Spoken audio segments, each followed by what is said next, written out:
Boa noite, eu me chamo César, tenho 45 anos e moro em Belém, no Pará. As histórias que eu vou contar aconteceram quando eu morava em Igarapé-Miri e a nossa família toda trabalhava fazendo cestos de palho e tucumã e também na produção de açaí. Todos acordavam cedo para ajudar o meu pai no serviço e ligávamos o nosso rádio à pilha para distrair nas músicas enquanto trabalhávamos. Alguns iam trabalhar na palha e outros ajudavam na fabricação da polpa do açaí. E o meu pai saía para vender ou trocar por mercadorias na feira. E como o rio ficava perto de onde morávamos, toda a água dependia da gente ir buscar para encher os vasilhames de casa. E todo mundo tinha que ajudar nos serviços. E muitas das vezes eu chegava a ir no rio à noite para tomar banho ou pegar água. Uma vez, os meus irmãos e eu fomos tomar banho e demoramos um pouco com as brincadeiras no rio. E eu era o mais velho de 5 filhos. A mais nova era nossa irmã de 7 anos de idade. E quando eu vi que tinha ficado escuro, eu comecei a chamar os outros para irmos embora, porque se a gente demorasse, com certeza levaríamos uma surra. O meu irmão José, ele não queria me atender de jeito nenhum e continuou na beira da água com as brincadeiras e dizendo que sabia o caminho de volta. Mas de repente, vimos um vulto vindo de dentro do rio, como se estivesse dentro de uma canoa. E na hora, pensamos que fosse um pescador que vinha e não ligamos para aquilo. Eu me cansei de chamar o José e resolvi ir sozinho com os meus outros irmãos para casa. Mas antes de sair eu gritei: "Quando eu chegar em casa, o meu pai vem te buscar." E saí andando. A gente não deu nem 10 passos e quando eu me virei, lá se vinha ele na carreira que passou por nós. Chegou primeiro que a gente em casa e eu vinha pensando que ele correu com medo do meu pai castigá-lo. Mas antes de chegar em casa, eu vi o fuzuê de longe, com a minha mãe esperando a gente na porta de casa. A história foi que o José tinha chegado assombrado de medo e o meu pai tinha saído para se encontrar com a gente. Eu estranhei e perguntei o porquê de toda aquela agitação. A minha mãe disse que ele chegou dizendo que havia um bicho horrível dentro do rio que quase o pegou. "Que bicho é esse, mãe?" Eu perguntei. "José tá ficando doido." E ela me disse que era um bicho que vinha de cima de um tronco. E quando chegou perto do José, ele mergulhou e fez um barulhão. E foi aí que eu fui entender o vulto que eu tinha visto e que aquilo não era nenhum pescador. O meu pai tinha saído atrás de nós e voltou na companhia de 2 vizinhos e eu quase levei uma surra. Eu expliquei a todos o ocorrido e que não sabia que era um bicho, pois de longe aquilo parecia muito um pescador que passava. O José falou que o bicho vinha em cima de um tronco e quando chegou mais perto, deu para ver que a canoa na verdade era um tronco e que aquilo não era um pescador, e sim um bicho todo peludo. Os pelos eram negros e o animal era enorme, e deu para ver as garras grandes e os olhos amarelados que a criatura tinha. O José foi muito tempo com medo de voltar até o rio, e o negócio foi tão sério que nem banho ele tomava mais de jeito nenhum, e chorava quando era obrigado a se lavar. Os vizinhos disseram para o meu pai que aquilo era o nego d'água. E os ribeirinhos dizem que ele gosta de gargalhar forte, o que costuma apavorar quem está por perto, e de vez em quando ele se deita sobre as grandes pedras no meio do rio para tomar sol, e os pescadores fazem de tudo para não cruzar com o nego d'água, e sempre trazem uma garrafa de cachaça em seus barcos, no caso de um encontro acidental. E eles fazem a oferenda da bebida para que a criatura não vire a jangada ou a canoa. E de vez em quando, a gente ouvia notícia que fulano de tal tinha sido encontrado morto na beira do rio, e às vezes nem era mais achado. A criatura comia as mãos, os pés e o rosto de quem ele pegava. As histórias que o povo contava era que ele atraía as pessoas imitando as vozes de quem falava perto das águas. E a lenda era que não podia fazer alvoroço no rio e, se possível, ficar calado. E depois desse acontecimento, ainda teve outra vez que o bicho atacou. Mais pra frente de onde a gente morava, tinha uma vila de casas, bem na beira do rio. Os moradores falaram que teve uma noite que eles fizeram uma festa por lá. Era bebida, comida e tocadores que animaram o aniversário até próximo da meia-noite. E depois que tudo se acalmou e todo mundo foi para casa, uma senhora que morava sozinha, ela alarmou toda a vila com um grito de desespero. E todo mundo saiu correndo para ver o que estava acontecendo, mas não viram mais nada. E quando a senhora se acalmou, começou a falar o que ela tinha visto para dar aquele grito estridente. A senhora disse que quando todo mundo já estava dormindo e já dando 3 horas da madrugada, ela acordou com um barulho de madeira rangendo. A senhora pensou que a casa estava desabando porque tudo era construído com madeira. E quando ela se levantou para ver o que era, ela correu para a cozinha e acendeu a lamparina para enxergar melhor. E a primeira coisa que a senhora viu foi um braço enorme e peludo que tinha feito um buraco e entrava para dentro da cozinha dela. As unhas da coisa pareciam enormes garras negras, como as de um tamanduá. O grito que ela deu assustou aquilo. A coisa correu ao redor de sua casa em direção ao rio. Ela ouviu as pisadas do bicho e disse que se aquilo tivesse entrado, tinha carregado ela para dentro das águas. O barulho que aquilo fez quando pulou dentro da água parecia que era muito pesado e grande, e naquela noite ninguém mais conseguiu dormir, e fizeram buscas pela redondeza para ver se viam alguma coisa. Os rastros que o bicho fez ficou ao redor da casa da senhora, e pelo tamanho das pegadas, a criatura deveria ter por volta de 2 metros. Tempos depois, aconteceu de novo com um pescador, que foi encontrado na beira do rio sem as mãos e com as marcas dos pés da criatura que ficaram no chão. E sempre tem aqueles que duvidam dessas coisas e não acreditam nas lendas que o povo conta. Dentro das matas e nas profundezas dos rios, existem tantas coisas que a gente nem imagina que existem. O tempo todo que eu morei por lá, até me mudar para Belém, eu ouvia histórias horríveis de coisas que o povo presenciava na beira do rio e também nas matas. Eu mesmo não cheguei a ver de frente, mas o meu irmão José é a prova de que aquele bicho quase pegou um de nós. E até hoje ele tem medo de entrar no rio e conta a mesma história para os filhos dele. Espero que tenham gostado da minha história e tenham todos uma boa noite. É você, Satanás?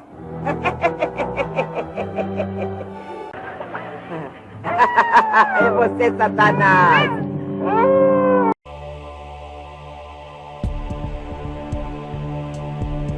O que eu vou contar aqui aconteceu comigo há algum tempo atrás.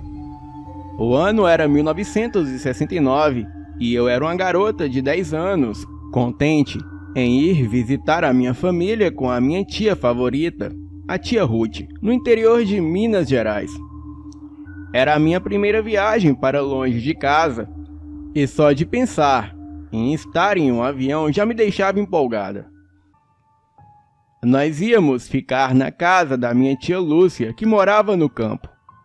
Eu me lembro de pensar como tudo era lindo da janela do carro. Estava quente, o sol estava radiante e tudo estava muito colorido. Muitas árvores e muitas flores. O ar era fresco e eu estava feliz. E depois de cerca de 1h30 no carro, chegamos na casa da minha tia Lúcia. O carro parou E eu fiquei um pouco confusa, porque eu não estava vendo casa nenhuma. Nós saímos do carro, e a minha tia Ruth estava segurando a minha mão, e nós começamos a andar. Então, ela parou, e eu vi onde estava a casa, e eu senti aquele medo e uma certa apreensão tomar conta de mim. E a voz dentro da minha cabeça só ficava repetindo: ai meu Deus, por favor, não!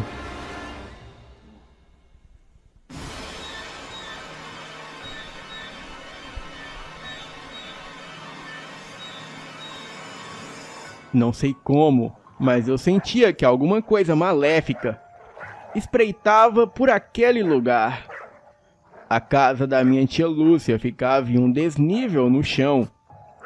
Ela literalmente ficava dentro de um buraco, enquanto que a parte de trás tinha um pequeno quintal, e logo após o quintal havia uma floresta escura mesmo sob a luz do dia.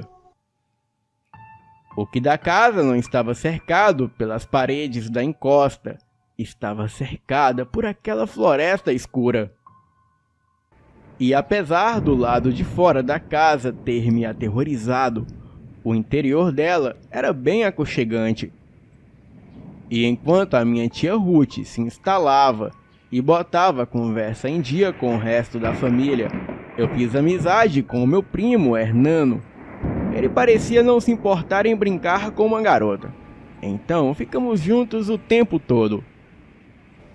A noite começou a cair, e com ela, todos os tipos de sons que se ouvem no campo: grilos, corujas, sapos, etc. E eu, sendo uma garota da cidade, eu nunca tinha ouvido algo como aquilo. E isso tudo só ajudava a aumentar a minha inquietação e o medo que eu sentia por aquele lugar. Eu sentia como se alguma coisa se aproximasse, enquanto a escuridão nos envolvia aos poucos. O meu primo Hernano me falou sobre uma antiga casinha que tinha no fundo da casa, na floresta, no meio do mato e das árvores, onde tudo era escuro. Ele falou que estava lá há muito tempo e que era muito antiga. E depois eu descobri que estava lá desde antes do ano 1850. Parece que aquele terreno sempre pertenceu à minha família.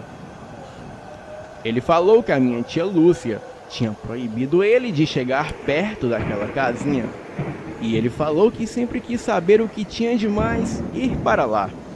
E ele sempre teve curiosidade de ver o que tinha de tão proibido naquele lugar. Então, ele me mostrou uma lanterna e me implorou que eu fosse com ele até o matagal onde começava a floresta.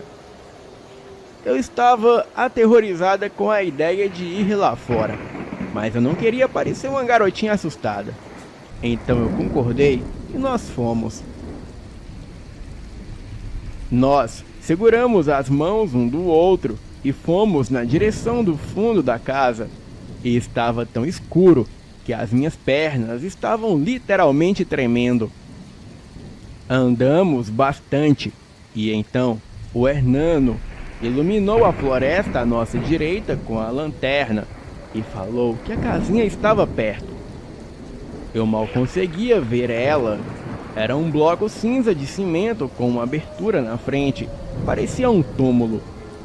Foi então que eu ouvi uma risada rouca e sinistra à nossa esquerda.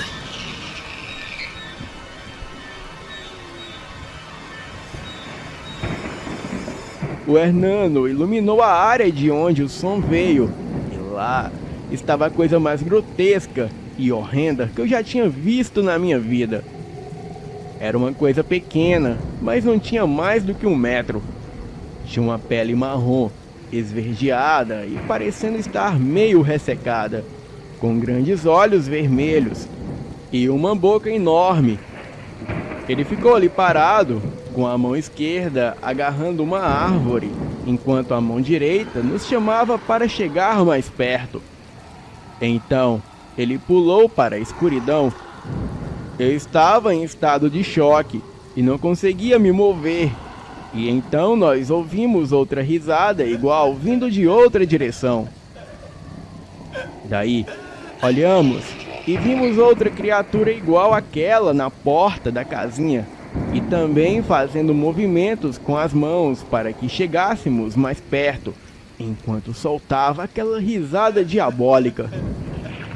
O Hernando soltou um grito, apertou firme a minha mão e saiu correndo, me puxando junto pelo caminho de onde viemos. Então, eu comecei a gritar também o mais alto que eu podia. A minha tia Lúcia nos encontrou na metade do caminho. Ela estava segurando uma lâmpada de querosene. Ela gritou para nós irmos para dentro de casa e não dar um pio.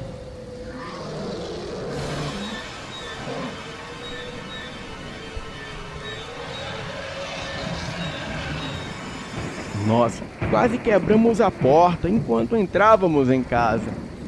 Eu estava chorando histericamente, enquanto o Hernando não parava de gritar. A tia Lúcia entrou um pouco depois de nós e nos deu uma bronca por termos ido lá fora. E enquanto isso, a tia Ruth fechava nervosamente as janelas e as cortinas. Então, a tia Lúcia pegou um frasco com água benta e começou a jogar pela casa. Ela falou para nós ficarmos sentados na sala e quietos, que tudo ficaria bem. E essa foi a noite mais longa e aterrorizante da minha vida toda. E por toda a noite nós ouvimos aquela gargalhada rouca e sinistra, vindo do lado de fora da casa, e vinha de todos os lados. As janelas eram arranhadas e havia batidas na porta da frente constantemente. As minhas tias rezaram a noite toda.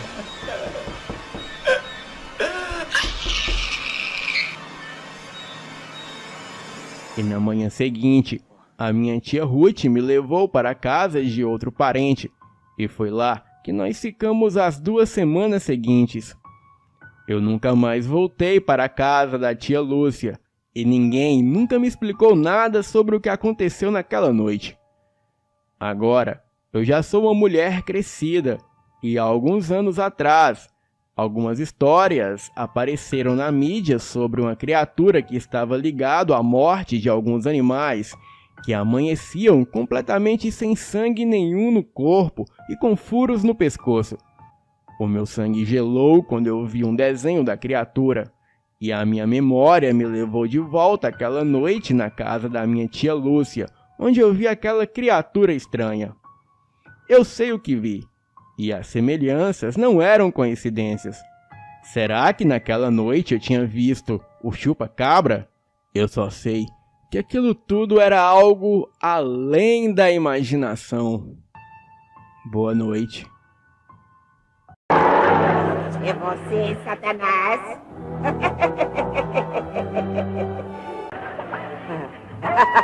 É você, Satanás!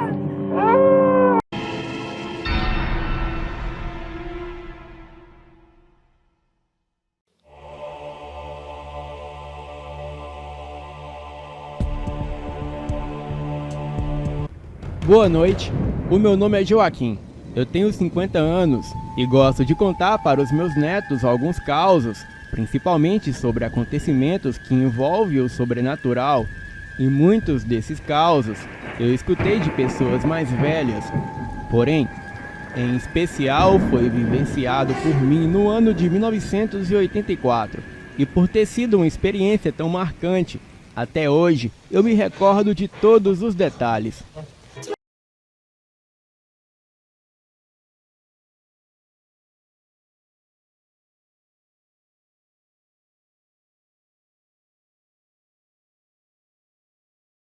Na época, eu morava com os meus pais em nossa cidade natal chamada Januária, no estado de Minas Gerais.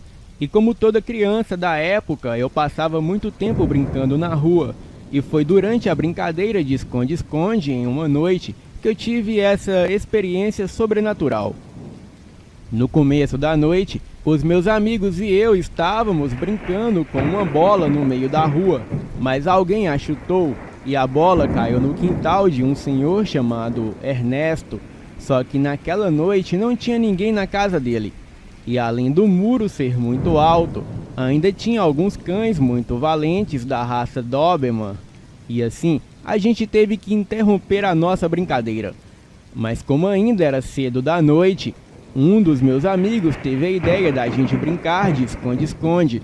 Só que a nossa rua não era boa para isso, já que não tinha lotes vazios. Todas as casas tinham moradores, então nós fomos para a rua de cima, onde haviam poucas casas construídas e muitos terrenos baldios, e também algumas construções em andamento. Enfim, o lugar era ideal para esse tipo de brincadeira, sem contar que havia na rua uma casa antiga que não tinha moradores.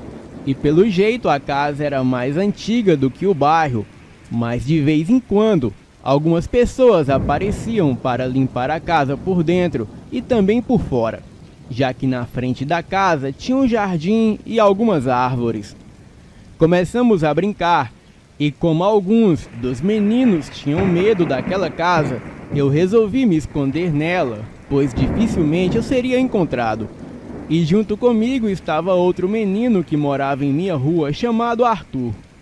Então, nós dois corremos para a frente dessa casa, saltamos o muro, que não era muito alto, e ficamos escondidos no jardim da casa.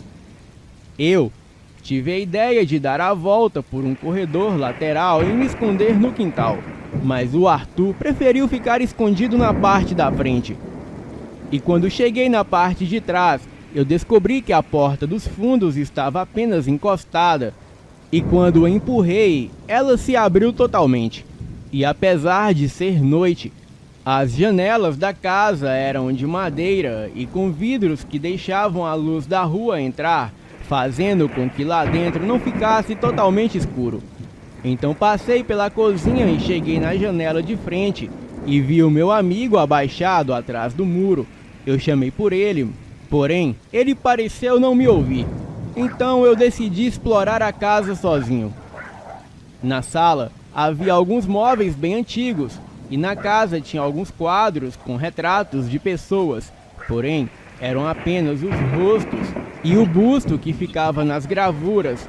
Eu parei em frente àqueles quadros e fiquei parado como se estivesse encarando eles.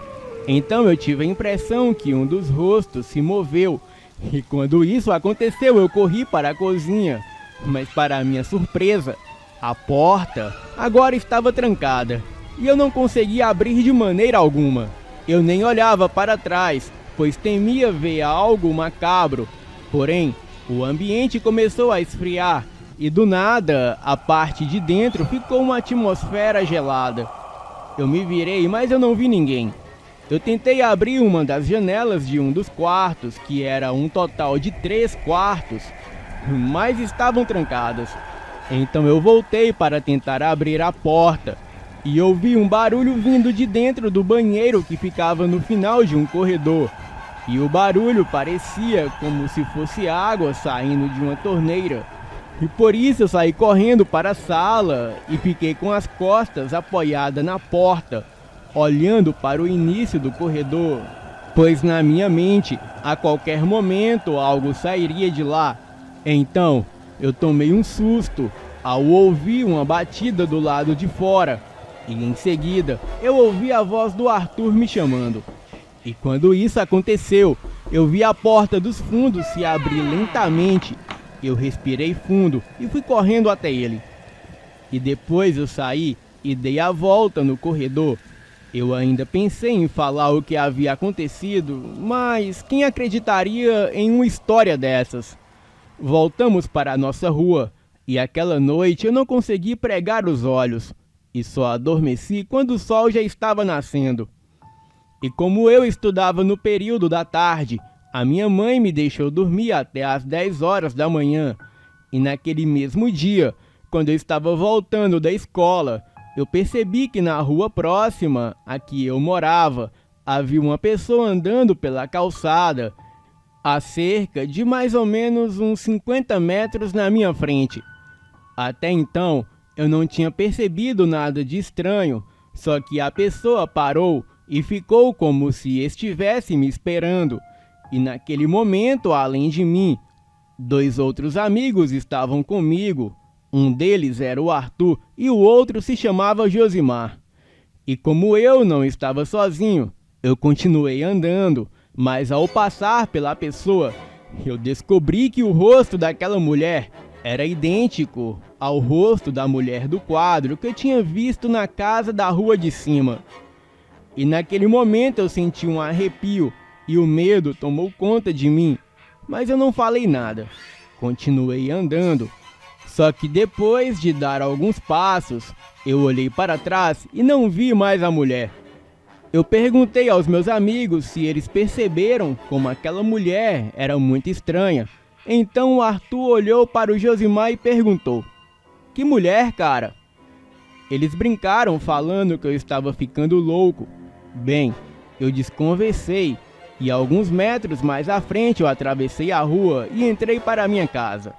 Só que eu fui logo falar com a minha mãe tudo o que tinha acontecido, desde a noite anterior, e também sobre a mulher na calçada minutos atrás.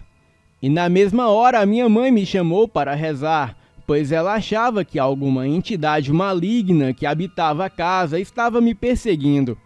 Então ficamos orando por um bom tempo, e mais tarde o meu pai chegou do serviço, só que a minha mãe não falou nada com ele, pois se ele soubesse, ele me daria uma surra pelo fato de invadir propriedades alheias. Bem, os dias foram passando e durante um bom tempo eu não vi mais nada, e por isso eu deixei de me preocupar e toquei a minha vida dentro da minha rotina.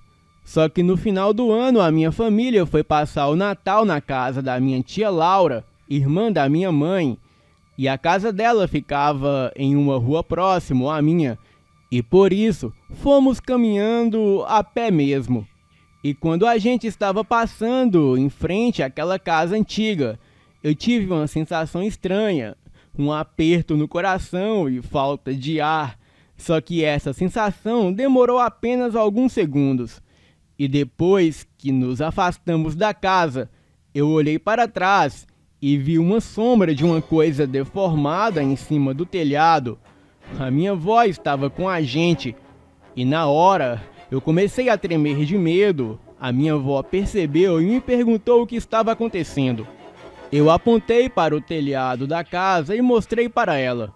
Então ela fixou o olhar na direção da coisa. Ela apressou o passo e com uma voz de medo pediu para que eu continuasse andando. E depois, a minha avó contou que também viu a entidade e por isso pediu ajuda a algumas pessoas que entendiam desses assuntos e graças a Deus aquelas coisas me deixaram em paz. Bem, além desse fato, tem outros relatos que foram me contados por amigos e conhecidos que ocorreram na mesma rua e também na mesma casa. E eu trarei para o canal em uma outra oportunidade. Boa noite.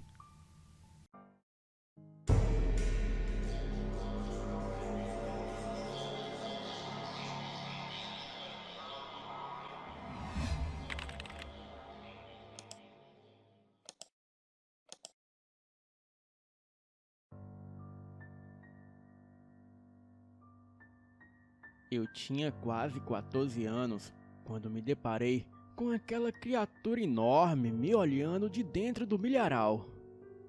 Era um par de olhos amarelos que insistiam em me acompanhar onde quer que eu fosse dentro daquele local.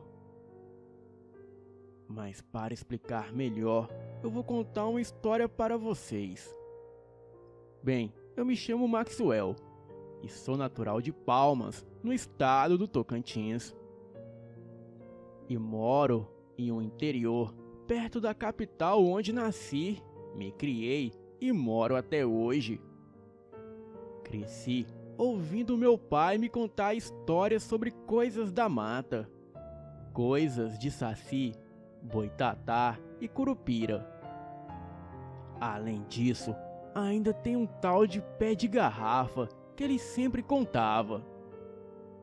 Ele dizia que na mata tinha um bicho enorme que cuidava das coisas da mata. e ele contava que ele aparecia nas noites para assustar os caçadores e punir as pessoas más. Eu sempre achei que isso fosse lorota, ou história para assustar as crianças, e essas coisas. Acontece que eu estava enganado, e tiraria a prova disso pessoalmente logo mais. Bem, o que vou contar eu não posso provar, e a única coisa que tenho é a minha palavra e os traumas dessa experiência. E fica para cada um acreditar no que estou contando ou não. Bem, e só eu sei o que passei, e sei que é real. Então segue o relato. Eu tinha 14 anos quando avistei aquilo pela primeira vez. Os meus olhos não poderiam acreditar naquilo que eu estava vendo. Tudo aquilo foi tão absurdo que nem contar direito eu consegui rir por muitos anos. Bem, me lembro que era dia 10 de outubro de 1980. E naquele dia eu discuti muito com os meus pais, pois naquela noite haveria as festividades de um vilarejo ali perto.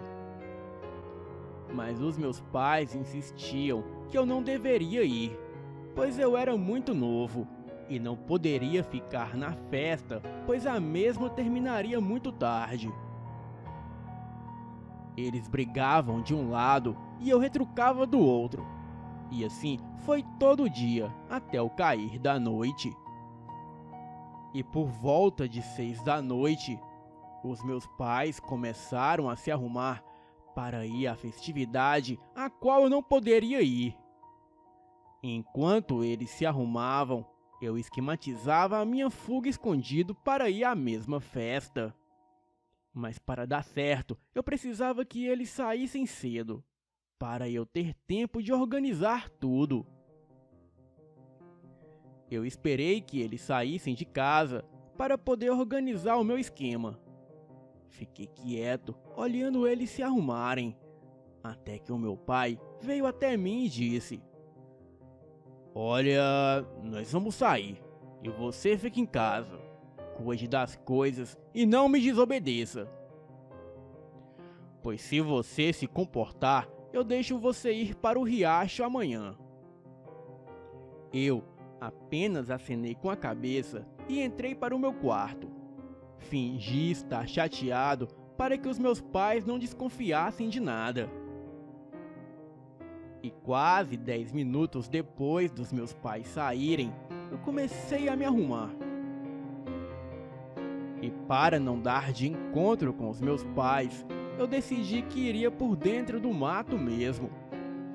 E para não aparecer lá todo machucado ou sujo, eu levaria também uma mochila com as minhas roupas, para poder me trocar perto da festa. Coloquei tudo na mochila, me vesti com os gibãos de couro e entrei mata dentro em direção ao povoado. Era uma noite quente de verão e a mata estava toda em silêncio e não tinha muito barulho. Caminhei quase 10 minutos mata dentro e já conseguia ouvir os sons de sanfona e tudo mais. E já estava ficando feliz, pois eu tinha acertado o caminho. Então, eu decidi ir para um local um pouco afastado para poder me trocar. Era próximo à festa, a uns 10 ou 15 metros mais ou menos. Ali havia um cemitério abandonado, onde eram enterrados os antigos moradores locais. E por um péssimo instinto de escolha, eu escolhi lá para me trocar. Bem, eu já estava praticamente com outra roupa, quando vi um homem vir da direção da festa e passar correndo por mim.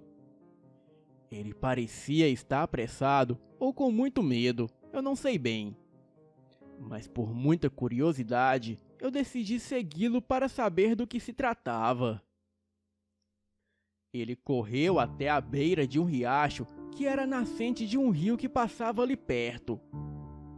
Eu o olhava escondido numa moita ali perto, observando tudo.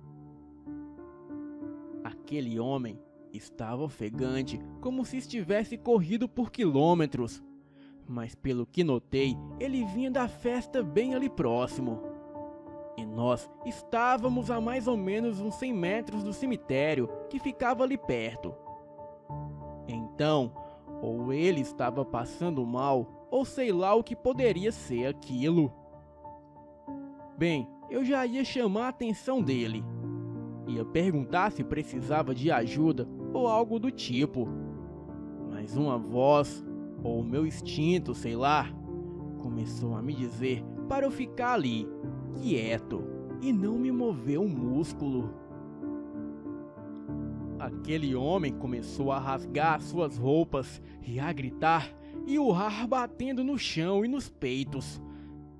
Ele gritava palavras estranhas e a mata que ora estava quieta, agora se agitava. Eu senti um calor enorme na região da nuca e da testa, e um medo enorme correu no meu corpo. Então eu senti que aquilo não era deste mundo. Vi levantar no escuro uma coisa enorme, com um corpo muito grande, como se fosse algo como um ser, cujo rosto era deformado, com apenas um olho enorme do centro da cabeça, e uma boca enorme que ficava na região do abdômen. E quando aquilo abriu aquela boca, dava para ver os órgãos internos. Eu queria correr, mas as minhas pernas não tinham força. Então comecei a chorar. Tenho certeza que o meu choro chamou a atenção daquela criatura, pois ele passou a farejar o ar à procura de algo. Bem, eu estava ali perto, encolhido em uma moita, só observando aquilo. E era uma questão de tempo até aquela criatura me achar. E com certeza ele iria me devorar.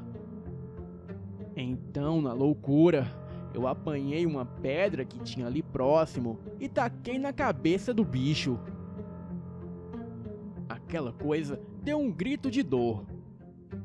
Então me levantei e comecei a correr em direção à festa, onde tinha o máximo de pessoas possível. Não parei para olhar para trás e nem nada. Apenas corri enquanto ouvi aquilo correr atrás de mim, urrando e berrando como uma espécie de cabrito ou porco. Não sei bem como explicar. Eu já sentia o bafo quente daquele troço quase me acompanhando. Bem, estava aos prantos. E ainda senti quando aquela coisa me deu um soco. Acho que tentou me alcançar com as mãos e acabou me derrubando ali já bem próximo da festa. Aquela criatura me agarrou e já estava me levando para aquela boca enorme que ficava em sua barriga. E foi quando eu gritei por ajuda. E como um milagre, um dos capatazes de uma fazenda que fazia xixi ali perto acabou me ouvindo e veio em meu socorro. O capataz era um bom rapaz que cuidava da segurança dos animais do maior fazendeiro da região. E justo naquela noite, ele estava de folga e decidiu ir para a festa. Só ouvi o som de disparos e as pessoas correndo. Aquela coisa me largou no chão e saiu correndo de volta para a mata. Bem, era uma correria só. As pessoas gritavam e os homens se aventuraram mata adentro, tentando achar o pé de garrafa. E o meu pai me bateu e me arrastava a estrada adentro de volta para casa. Na manhã seguinte, eu e fui acordado com uma surra das grandes por desobedecer o meu pai. E quando saímos para ordenhar as vacas e cuidar das coisas do campo, eu vi um homem estranho se aproximar da cerca e deixar ali dependurado uma mochila. Bem, eu fiquei com medo de ir buscar sozinho. Então contei para o meu pai sobre a minha mochila de roupas. O meu pai foi dentro de casa, buscou um revólver calibre 38 que ele tinha e em seguida foi comigo até a cerca para pegar a dita mochila. E quando chegamos na cerca, era de fato a mochila que pertencia a mim. Mas dentro dela não havia mais os meus pertences. E como morávamos meio distante das casas, ao redor não dava para saber quem havia deixado ela ali. Bem, o fato é que depois disso nunca mais ouvimos falar de pé de garrafa na região, e nenhum dos homens que o procuraram naquela noite o acharam. Meses depois, eu vim embora para a capital, para estudar. E só agora estou tendo coragem de contar o meu relato. Boa noite.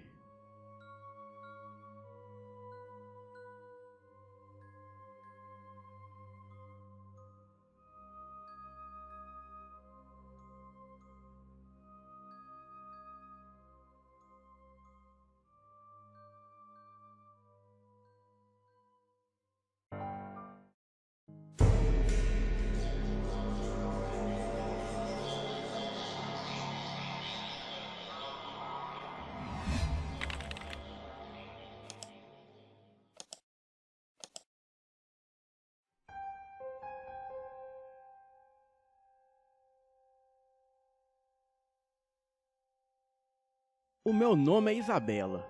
Eu tenho 30 anos e sou bióloga. E o relato que trago aconteceu há 5 anos. Na época, eu era recém-formada e participei de um projeto que visava, entre outras coisas, o estudo do comportamento de alguns animais, de hábitos noturnos, da floresta amazônica. Confesso que foi uma experiência maravilhosa e desafiadora, pois eu nunca havia viajado de barco, lancha, canoa, etc. E para ser franca, nem nadar eu sei. Mas o meu desejo de participar era maior do que qualquer coisa. E sempre tive muita curiosidade de conhecer a beleza e o esplendor da região norte do país. E aquela oportunidade foi um divisor de águas na minha formação. Bem, éramos 7 pesquisadores, 2 biólogos, um com mais experiência, no caso, o Everton, e a outra com muita motivação, neste caso sou eu, e 5 discentes, Alessandro, o Silas, Júlio, Patrick e Cristiane. Sendo que contávamos ainda com o apoio de 2 experientes guias amazonenses, de nome Ricardo e Riquelme. Esses eram conhecidos como 2 dos melhores guias para esse tipo de trabalho, pois eram nativos da região e acostumados a se embrenharem na mata. Conheciam vários lugares, sabiam utilizar os recursos da floresta e tinham amizades com algumas aldeias indígenas, além do costume de prestar serviço para universidades, faculdades, turistas, etc. Contudo, o que mais me chamava a atenção neles era a juventude e o fato de serem irmãos gêmeos idênticos. Sem mencionar, evidentemente, a beleza física. A ideia preconcebida de guias amazonenses eram de homens pertencentes à etnia indígena, ou até que vivessem em aldeias ou vilarejos próximos. No entanto, eles moravam num povoado afastado com a avó paterna. Herdaram a profissão do pai, já falecido, que costumava levá-los consigo em suas expedições como guia. E isso desde quando eles tinham 9 anos. Bem, me deparei com 2 belos irmãos, loiros de olhos azuis, com aproximadamente 1,75 m de altura, corpo belíssimo, voz máscula e muito bonita, que de tão idênticas não se conseguia definir de quem pertencia a voz. Bem, eles estavam vestidos com roupa militar e com um jeito muito descontraído e atencioso, embora experientes e sempre atentos a tudo. Era algo surpreendente, que mexia com a estrutura de qualquer mulher, principalmente uma que de tanto dedicar tempo aos estudos, negligenciava as suas necessidades femininas. Lógico que procurei manter a postura profissional impecável. E também ficava imaginando que o que não faltava para aqueles guias eram aventuras amorosas, se é que me entendem. Todavia, não havia sido para aquele tipo de coisa que eu entrei no projeto, embora me questionasse até quando eu conseguiria resistir. Bem, procurei focar no trabalho e evitar pensar muito. E algo que não posso deixar de mencionar é que só conseguimos distinguir os nossos guias quando eles estavam vestidos com camisas que tinham seus nomes escritos. E para não tentar pensar neles com maldades, eu procurava encontrar um defeito físico em seus corpos, o que não encontrava. E como se não bastasse, o fato de serem prestativos e simples só me deixava mais enlouquecida por eles. Cristiane e eu, querendo ou não, trocávamos olhares e sorrisos de cumplicidade, e chegando a suspirar sempre que eles estavam desatentos, ou auxiliando os garotos do grupo. Aqueles 2 irmãos parecia ter uma atração magnética. O pior, que parecia não ter noção da própria beleza. Eu vigiava o meu olhar o tempo todo, para não cair na tentação de me deliciar olhando para os corpos deles e ser surpreendido por eles ou pelos nossos colegas de estudo. Sem mencionar que trilhas pela floresta proporcionava contatos físicos. Uma vez que nós deparamos com vários cenários e situações. Bem, eu chegava a me arrepiar só em ser tocada por um deles. Que fosse para passarmos por algum lugar perigoso. Ou talvez ocorresse um simples esbarrão. Confesso que invejava os homens da equipe que interagiam com eles, indiferentes à atração que exerciam no público feminino.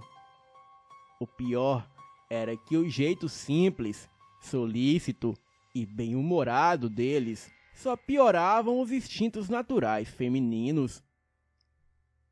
E sempre que um deles dizia: "Posso ajudar em alguma coisa?", a minha vontade era de dizer: "Sim, pode.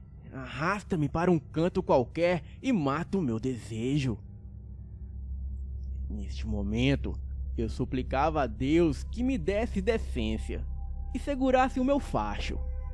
Até mesmo porque eu precisava defender a minha reputação e quebrar o conceito de mulher ser fácil e propícia a cair no desfrute, caso trabalhasse com homens em lugares isolados. Bem, mesmo com essa situação desvantajosa, eu conseguia focar e fazer tudo o que precisávamos para garantir uma boa pesquisa.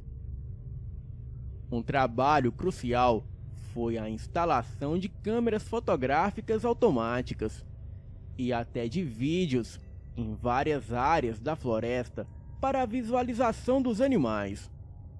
Lógico que procuramos acompanhar tudo em um abrigo bem afastado.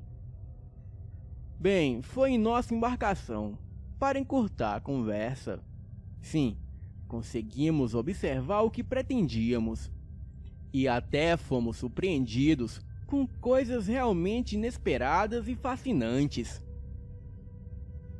E para não atrapalhar a pesquisa, nos mantínhamos afastados das áreas a serem estudadas. E só passávamos por lá para fazer a manutenção nas câmeras. E isso apenas durante o dia, e nem todos os dias. Bem, tomávamos o cuidado de deixar o nosso cheiro o mais neutro possível no ambiente. Isso para não afugentar os animais. E foram 3 intensas semanas de pesquisa, nas quais ficamos sob a orientação dos nossos guias. E devido a isso, conhecemos lugares, animais e paisagens memoráveis. Mesmo estando a trabalho, pudemos nos divertir em passeios, banhos de rios e muitas outras coisas. Ricardo e Riquelme nos levaram a lugares afastados do nosso campo de pesquisa, sempre respeitando os momentos de registro, elaboração e organização dos estudos. Eles sabiam aguçar a nossa curiosidade e o nosso espírito aventureiro, tornando tudo o mais agradável possível.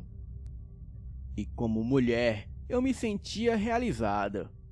E realizada ao ver aqueles gêmeos saborosos só de bermuda ou short, tomando banho de rio, subindo em árvores ou fazendo outras coisas, enquanto exibiam a exuberância de suas belezas, vigor e charme masculino.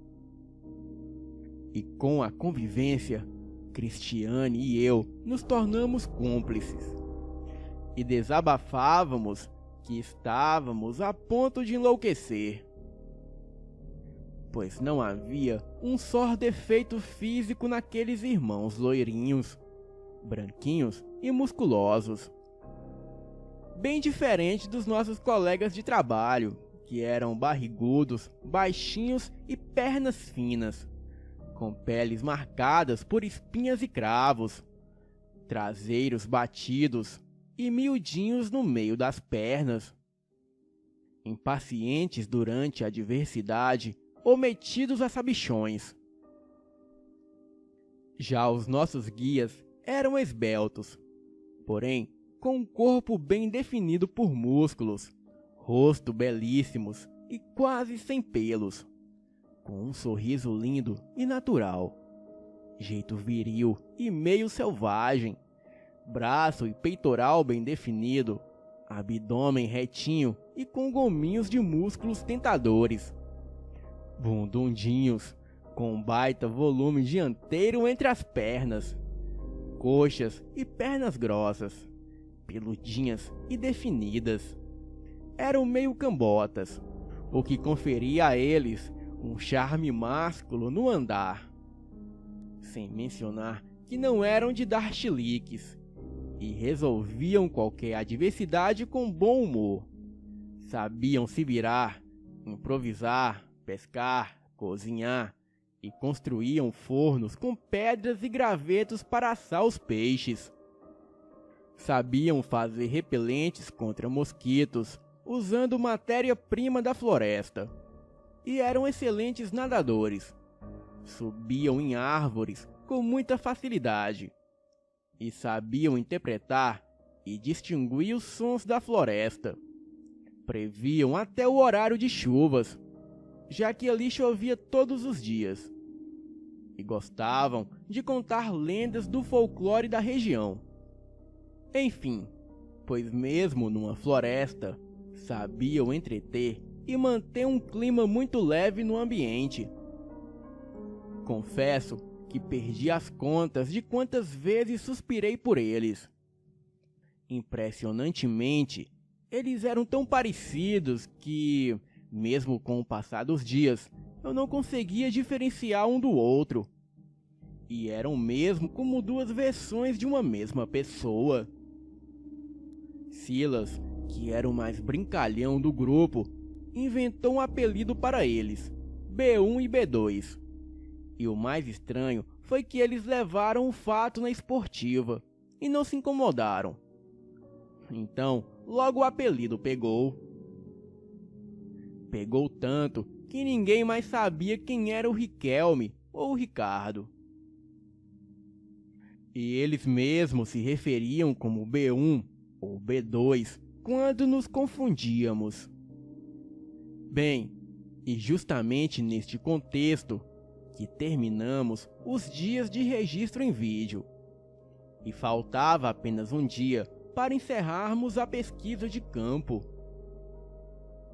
Resolvemos que no dia seguinte retiraríamos as nossas câmeras da floresta, até mesmo por já havermos colhido bastante material, e graças às baterias que levamos, conseguimos adiantar os nossos trabalhos. Então, decidimos encerrar tudo no penúltimo dia, para que no último só ficássemos descansando. Riquelme e Ricardo, como sempre, se mostraram satisfeitos em nos ajudar. E o nosso dia foi todo de trabalho. Eles também reforçaram os recursos para que partíssemos bem abastecidos. E no final da tarde, tivemos a nossa última refeição na margem do rio. E como não tínhamos mais nada a fazer, os meninos ficaram jogando, conversando e ouvindo histórias e relatos dos nossos guias. Tudo isso num clima de despedida e regado à bebida. A Cristiane, como sempre, fazendo brincadeiras e meio que se insinuando, jogando charminho. Aleguei estar exausta e queria me recolher. Por isso, tratei de me despedir de todos e ir para a minha rede. Acordei durante a noite, morrendo de sede. Tudo parecia bem tranquilo. Os homens já dormiam recolhidos em suas redes no cantinho masculino. Estranhei a ausência da Cristiane na rede, que ficava próxima à minha. Mas imaginei que talvez ela estivesse no banheiro da embarcação, ou mesmo aproveitando a vista da noite. Matei a minha sede e decidi fazer companhia para a Cristiane, caso ela estivesse contemplando a noite ou o luar. E foi quando me atentei aos sons parecidos com gemidos. Aquilo foi intrigante. Uma vez que os homens estavam dormindo embriagados pelos jogos e brincadeiras que envolviam apostas com bebida. E pelo jeito, a embarcação poderia até pegar fogo que nenhum deles acordaria. E foi quando, observando a mata, me deparei com um fraga alucinante. A Cristiane estava na margem, em meio ao mato, transando loucamente com um dos nossos guias. Aquilo foi um choque para mim. E foi quando percebi que tanto ela quanto eles emitiam sons de gemidos, sendo os deles abafados pelos delas. A visão era algo hipnótico. Eu não conseguia parar de olhar para aquele homem lindo que a pegava de jeito. Naquele momento, me subiu um desejo tão louco que eu só conseguia acompanhar os gemidos dele, gemendo baixinho enquanto me acariciava. As minhas pernas fraquejaram e eu pensei que morreria sufocada. Tamanha a dificuldade em respirar. Eu sabia que aquilo era errado, mas não conseguia parar de contemplar o corpo despido do guia. Não sabia se era o B1 ou o B2. O que eu sabia era que eu estava completamente arrebatada por aquela visão. E nunca senti tanta inveja na vida de uma mulher como eu sentia da Cristiane. Eu me deliciava acariciando os meus seios por baixo da blusa e com a mão esquerda enfiada no cós da minha calça, acariciando o centro da minha feminilidade. E foi quando me atentei que poderia ser surpreendida por um dos homens. E resolvi observar se não corria risco de ser vista por eles. Afinal, eu tinha uma reputação a zelar. E foi quando me deparei com outro gêmeo me observando em silêncio. Naquele momento, eu tomei um baita susto. Tanto que retirei as minhas mãos do meu corpo e fiquei imóvel, sem saber o que dizer. Pois eu nunca vivi uma situação tão constrangedora e embaraçosa feito essa. Neste momento, aquele homem lindo caminhou até mim e me disse que eu não devia me sentir constrangida ou ridicularizada. Comentou que eu era muito linda e que era até um pecado uma mulher passar tanta vontade diante de tantos almofadinhas desatentos e preocupados com estudo e bebida. Nisso, ele pegou a minha mão que eu havia enfiado dentro da minha calcinha e cheirou desesperadamente, começando a beijar a minha mão, encaminhando seus beijos para o meu braço, até que alcançou os meus lábios, e aquilo foi o suficiente para eu gemer, tomada de desejos indevidos, porém impossíveis de serem contidos. E eu me entreguei aos seus beijos, e os seus toques e o seu amor. As suas mãos atrevidas sabiam acariciar uma mulher. E quando eu senti o seu corpo de encontro ao meu, me estremeci de puro desejo e loucura. Então, começamos a transar loucamente.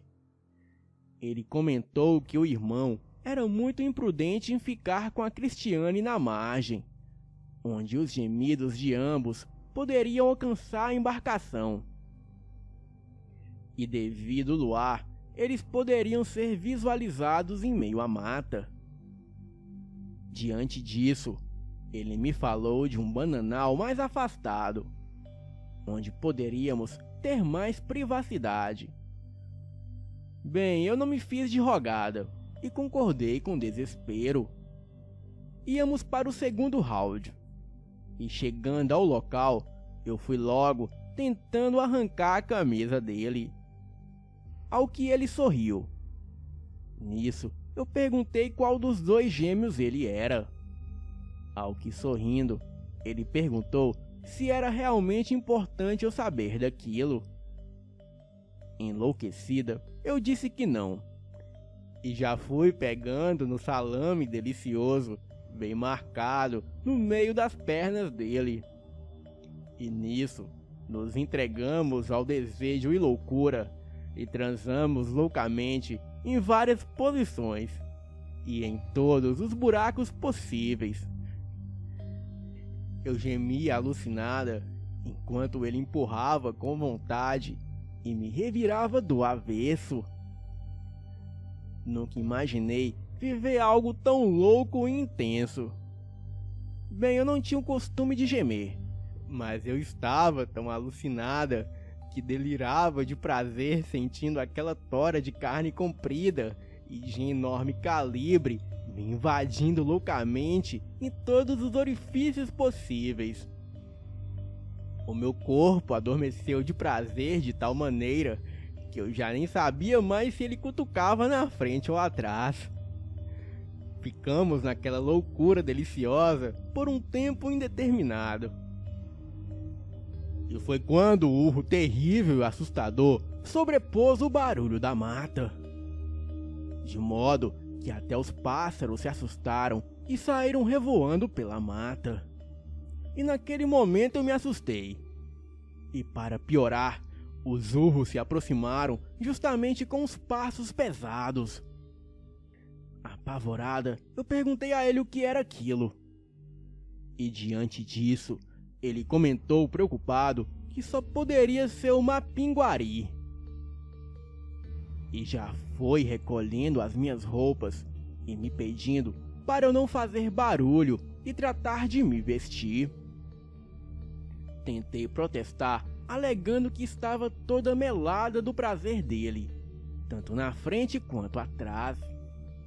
E nisso, ele comentou que era um caso de vida ou morte, e que eu deveria me preocupar com isso depois de estar segura. Perguntei se ele também não iria se vestir, ao que ele respondeu que era um homem, e que a sua nudez não era motivo de escândalo ou destruição. E ele se mostrava atento à movimentação lá fora. E foi quando um fedor de carniça se espalhou pelo ambiente, justamente com gritos vindo da embarcação. Pelo jeito, o que quer que fosse, acordou o pessoal da embarcação. E foi quando o belo guia amazonense me pediu que eu confiasse nele. Insistiu que eu ficasse ali e não saísse por nada, até que ele improvisasse uma arma na mata para enfrentar a criatura.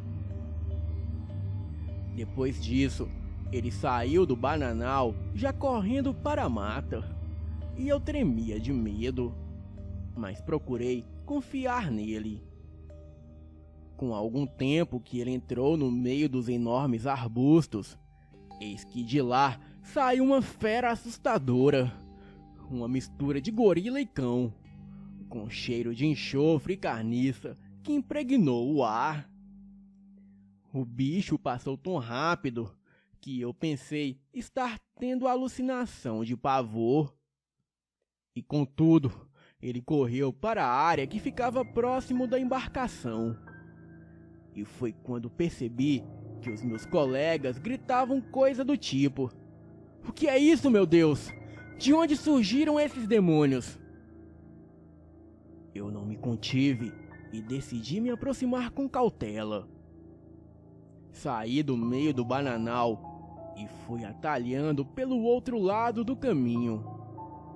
Bem, eu morria de medo de cobras, mas naquele momento, o meu medo maior era a coisa pesada e o barulho de algo que parecia com um duelo de animais. Eu escutava urros e grunhidos característicos de cachorro, e foi quando avistei duas feras assustadoras e enormes que travavam uma luta mortal.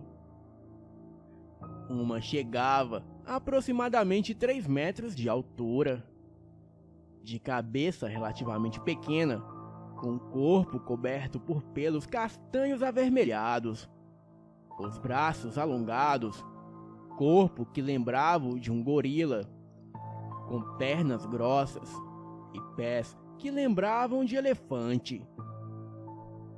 E no que seria a testa, um enorme olho que tomava praticamente toda a cabeça. E na barriga havia uma enorme abertura de aproximadamente 1 metro.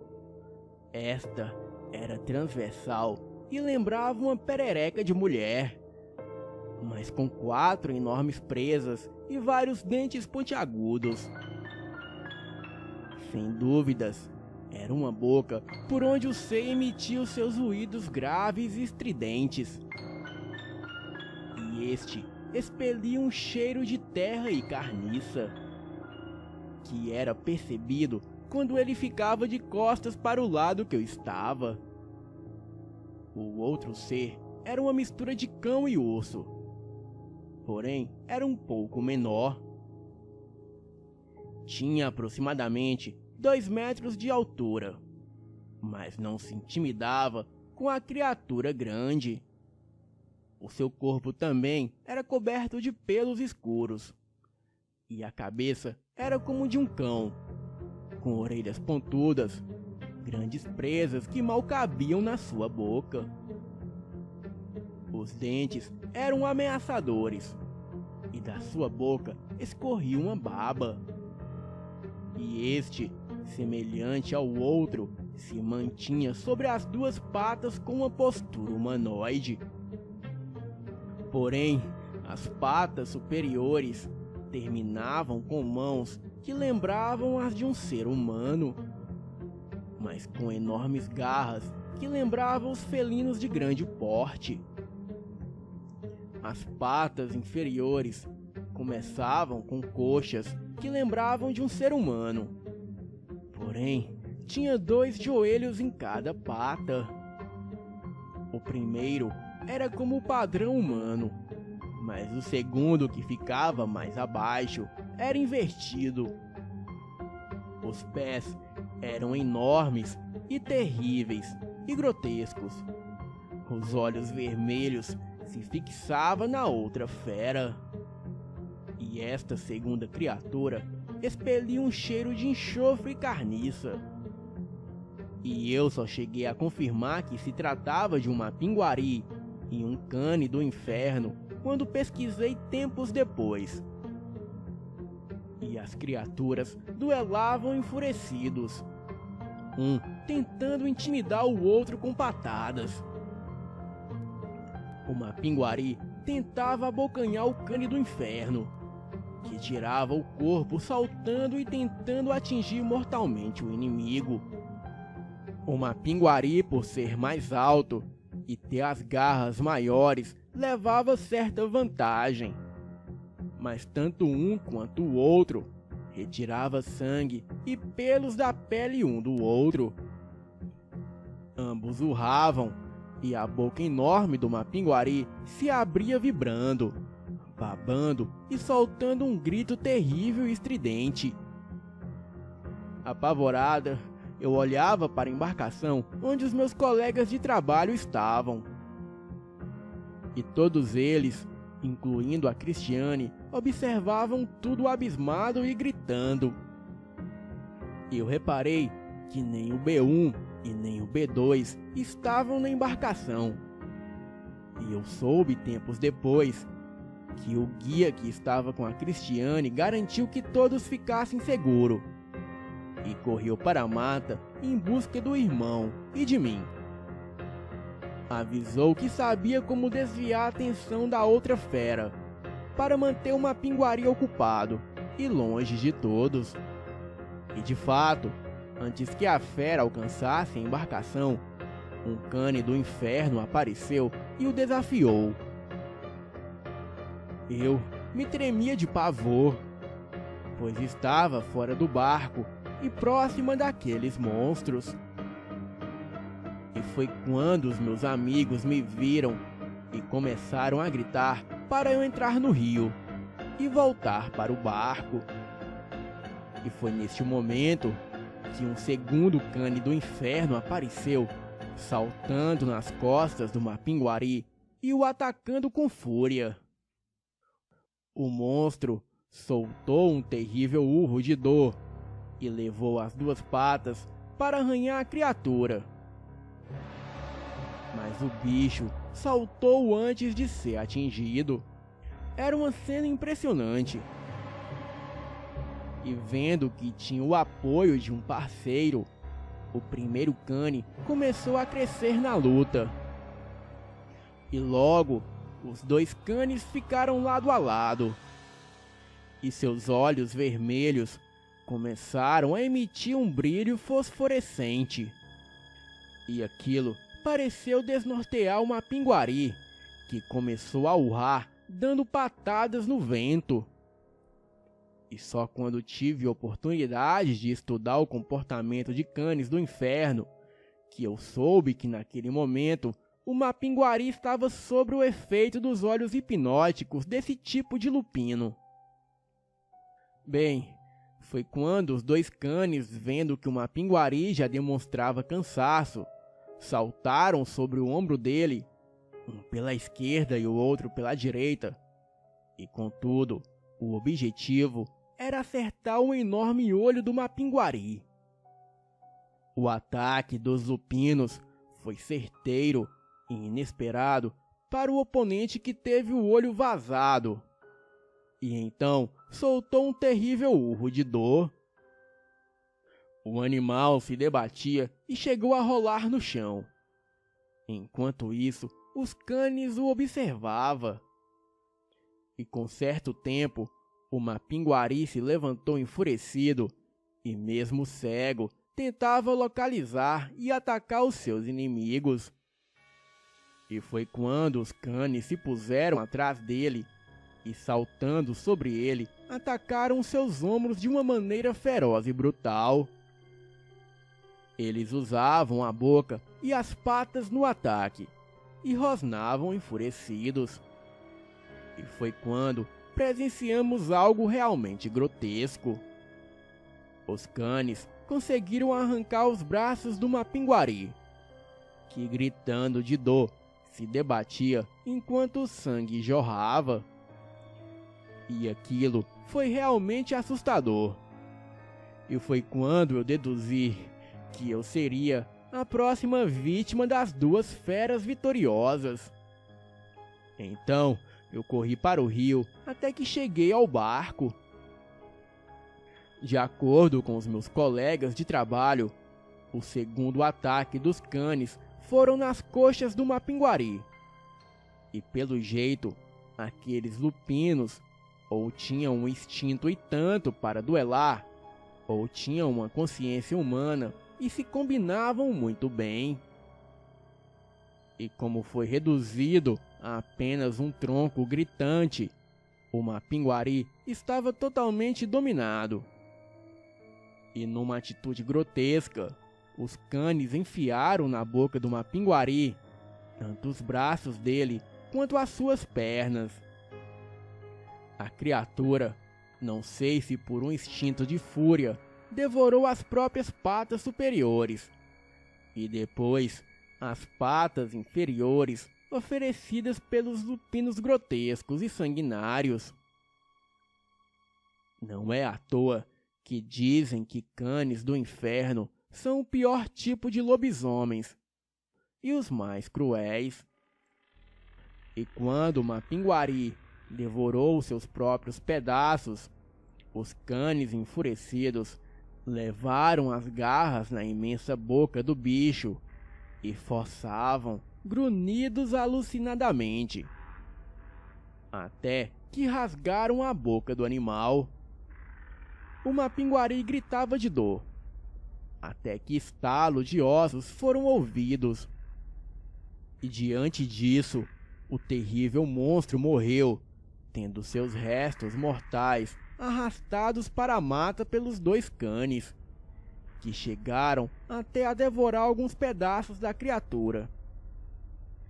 E diante daquilo, a única certeza que tínhamos era de sair daquele local o quanto antes. Mas a nossa única preocupação era com os guias, até mesmo porque eles entendiam do manejo da embarcação. B1 e B2 regressaram algum tempo depois, e ambos pareciam exaustos. Segundo eles, tiveram que fazer um rastro de sangue de animais que encontraram pela floresta para atrair o segundo cane até o duelo, e depois afastar os canes para o mais longe possível da embarcação. E só quando já estávamos navegando pelo rio foi que os meninos se tocaram que poderiam ter gravado aquele terrível duelo. Contudo, o pavor foi tanto que ninguém havia se atentado a isso. E com o mês que havíamos vivido aquela experiência, apresentamos o nosso trabalho, mas evitamos mencionar qualquer coisa relacionada com a luta entre o Mapinguari e os canes do inferno. Até mesmo para não corrermos o risco de sermos apontados como loucos, ou alguém dizer que tivemos uma alucinação coletiva. Entretanto, eu particularmente tive uma surpresa.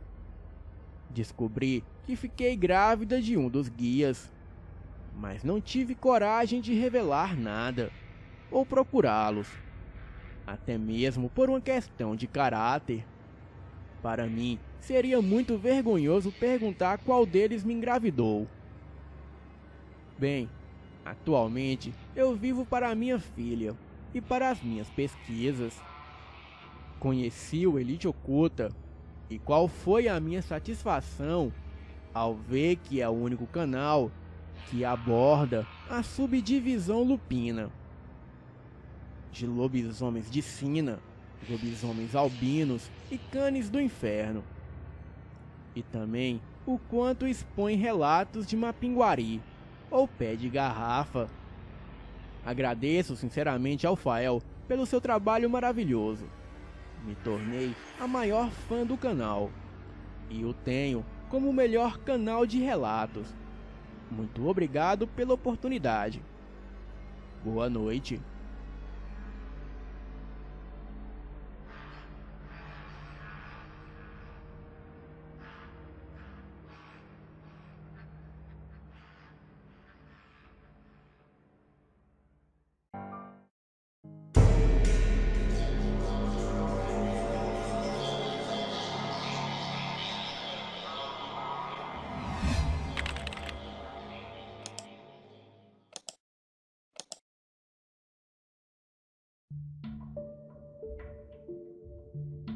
O ataque do Goatman.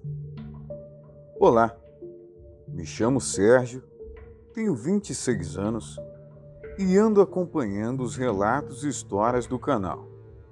Então hoje mostrarei para o público este acontecimento macabro pelo qual passei, que foi uma das situações mais apavorantes da minha vida.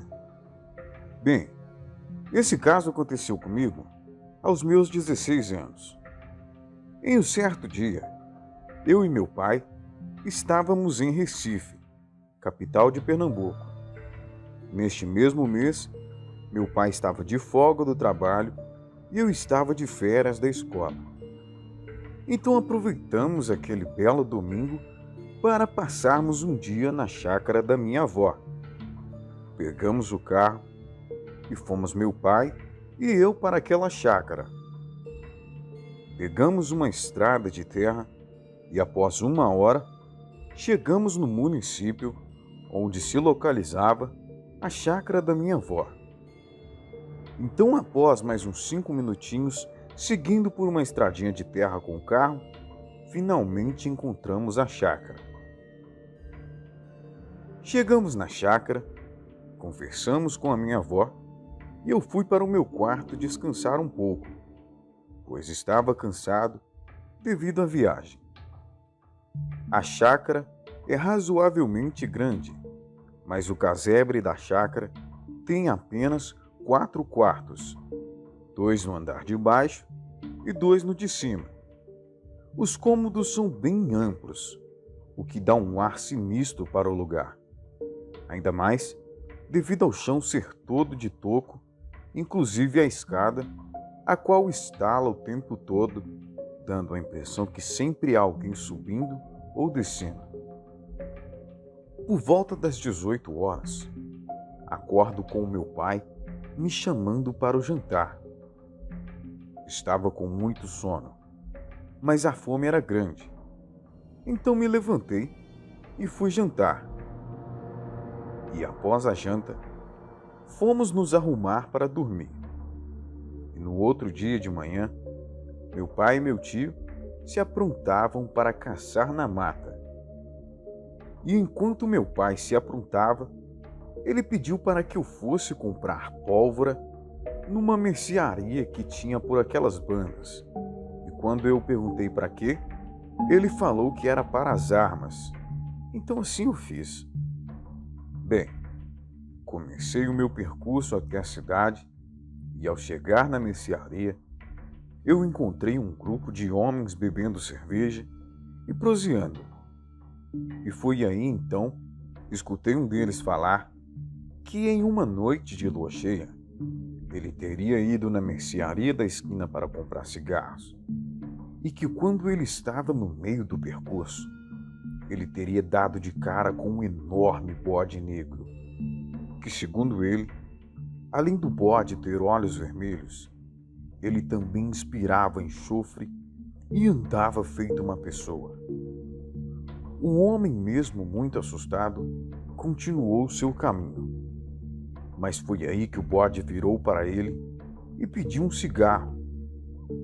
O homem simplesmente jogou o cigarro que fumava na direção do bode e saiu correndo para casa.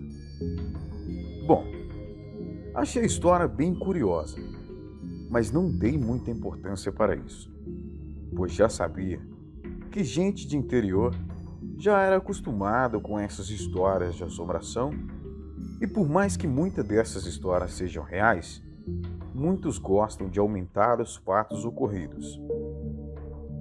Então, após ouvir isso, voltei para casa e o dia seguiu normal. Logo, cheguei em casa com a pólvora que meu pai pediu e pouco depois começou a anoitecer.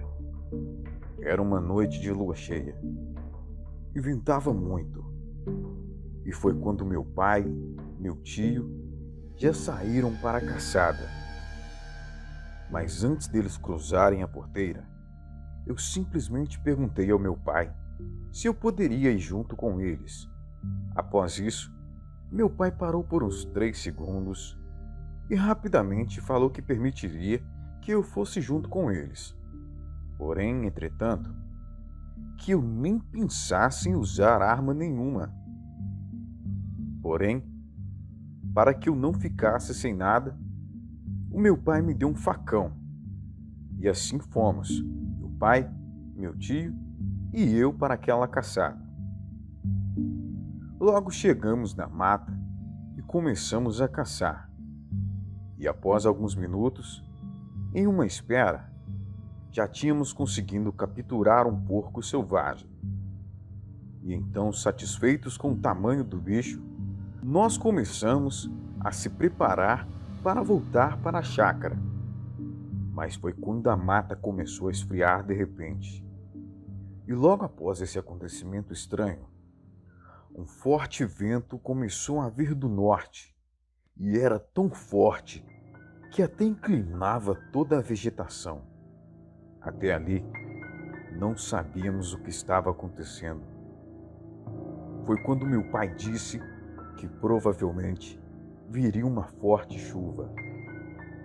Então começamos a andar mais rápido e quando já estávamos quase no final do caminho, ouvimos o som do mato se quebrando. Após isso, me veio um forte arrepio na espinha e um mau pressentimento, como se alguma coisa de ruim estivesse prestes a acontecer.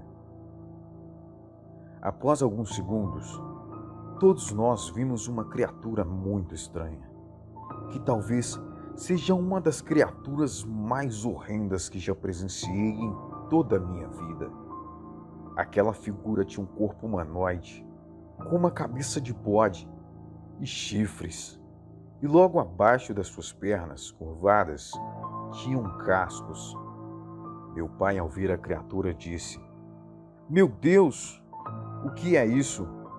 Vai-te embora, criatura do cão. Volta para onde tu nunca deveria ter saído, e que Jesus te repreenda."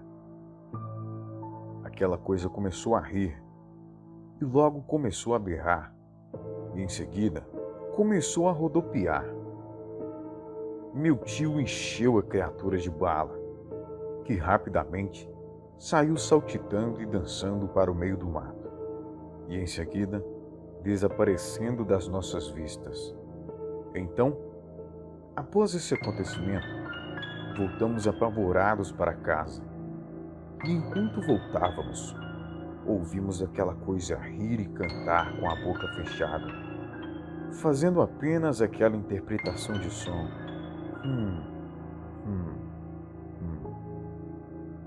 Corremos no meio da mata e deixamos o porco para trás. E quando chegamos, não comentamos nada para ninguém. Dias depois, eu e meu pai voltamos para a capital. Eu não sei o que era aquilo, mas prefiro chamá-lo de homem-cabra. Até achei que essa criatura talvez fosse a mesma criatura do relato do homem do bar. Então decidi fazer uma busca pelo Google e o mais próximo daquele ser que encontrei foi um demônio chamado Pan. Na demonologia pagã, Pan é o deus dos bosques, dos campos, dos rebanhos e dos pastos. Vive em grutas e vaga pelas matas, cantando ou dançando com espíritos errantes. É representado com orelhas, chifres e pernas de bode. Amante da música, traz sempre consigo uma flauta. Diz a lenda que a pessoa que olha diretamente nos olhos de Pan entra em um estado profundo de loucura, onde jamais recuperava novamente a sua lucidez. Também ouvi vários relatos de um ser que aparece na América do Norte, cuja criatura as pessoas a chamam de Goatman. O Goatman é um ser metade homem e metade bode. Porém, pelo que dizem os especuladores, o Goatman não é nada amigável. E quando alguém cruza o seu caminho, o Goatman é extremamente hostil e agressivo. Ele ataca ferozmente a sua vítima, podendo levá-la até mesmo à morte. Seja lá o que for aquele demônio, eu rezo todos os dias para nunca mais o encontrá-lo. Boa noite.